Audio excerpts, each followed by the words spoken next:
Hello everybody, welcome to another tutorial for LiveScore. Many of you might have received a musicxml file or have generated one from a scoring software and are looking for a way to use it inside Ableton Live.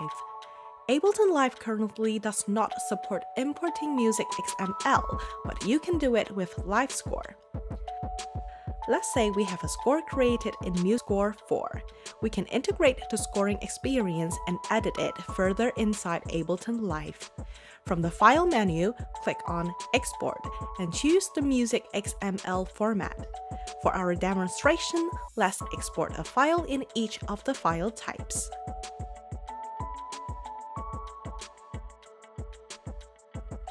Now, we have 3 musicxml files in 3 different formats. You can see the type from the file extensions, which are .xml, .mxl, and .musicxml. These are cross-platform files that someone might have sent to you. Now, open Ableton Live and create an empty MIDI track and rename it Master. An empty master track is always recommended for the full score. From the user library, now go to LiveScore and drag LiveScore editor onto the track. Click on Open Editor and you will see a pop-up window. If the musicxml file is with the .xml or .musicxml extensions, we are good to go. From the menu, click on File and Import musicxml. Choose the file you need to export and click on Open. Voila! Here's the score loaded into LiveScore. It is more tricky if the file in question is a compressed musicxml file that is one with an extension of .mxl. We will need to uncompress the file with any software that opens a zip file. Let's uncompress it. Here we see a folder containing a file that's called score.xml. This is the file that we will import.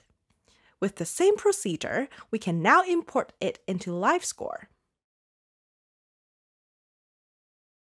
The next step will be convert the full score into MIDI clips in the Ableton Live session. Let's create an empty track for each staff. For clarity, we will rename the tracks. In the arrangement view, highlight an area that contains enough measures for the music on all of the new tracks except the master. Right-click on the area and choose Insert Empty MIDI Clips. You can proceed to rename the clips.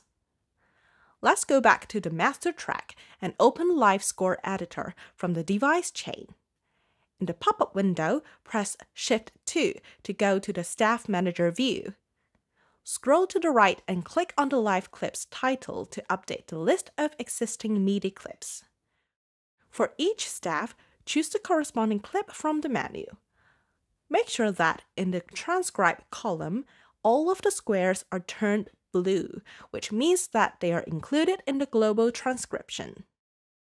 Now, click on Edit from the menu and choose Update Live Clips. Going back to the Ableton Live session, we can see that the clips are now filled with MIDI notes.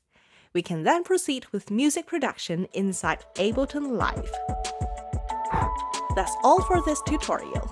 If you find this video useful, please click on the like button. Or if you have questions or issues to report, please comment down below.